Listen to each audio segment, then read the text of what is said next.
અંકલેશ્વરના એક ગામમાં માથાભારે તત્વોની વિકૃતિની પરાકાષ્ઠા સામે આવી છે। ભાડાના મકાનમાં રહેતા પરિવાર 2 દિવસ પૂર્વે 11 વાગ્યાના અરસામાં પત્નીને કુદરતી હજાતે જવા માટે પતિ જોડે ગામના તળાવ કિનારે ગયા હતા, જ્યાં પત્ની નજીક ઝાડીમાં કુદરતી હાજતે ગઈ હતી અને પતિ નજીક ઊભા હતા। તે દરમિયાન ગામના માથાભારે ઈસમ ધર્મેશ વસાવા અને તેનો ભાઈ રાજુ વસાવા નશાની ચકચૂર બની તેમને તળાવ પાછળ આવતા જોઈ પાછળ આવી ચડ્યા હતા અને કુદરતી હજાતે ફરી રહેલી મહિલા પાસે પહોંચી ચપ્પુ બતાવી કપડાં કાઢવા ધમકી આપી હતી।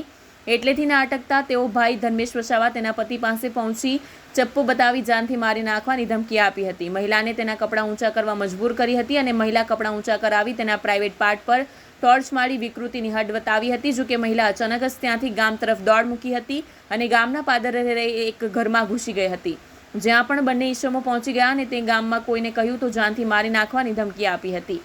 આ અંગે મહિલા અને તેના પતિએ તેના પરિવારજનોને જાણ કરતા તેઓ બધા ગામના ટાંકી પાસે બેસેલા બંને માથાભારે ઈસમો પાસે પહોંચ્યા હતા, જ્યાં બંને પર તેઓ તૂટી પડી માર માર્યો હતો, જેમને ગંભીર ઈજા સાથે પોલીસ હવાલે કર્યા હતા।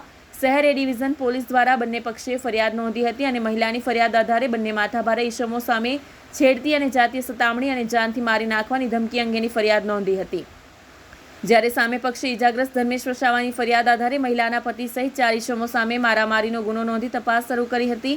બંને માથાભારે ઈસમો ગામમાં તેમની હરકતોને લઈને બદનામ છે, ત્યારે હાલ તેઓ સારવાર હેઠળ છે। પોલીસ દ્વારા તેમની પણ ધરપકડના ચક્રો ગતિમાન કર્યા હતા।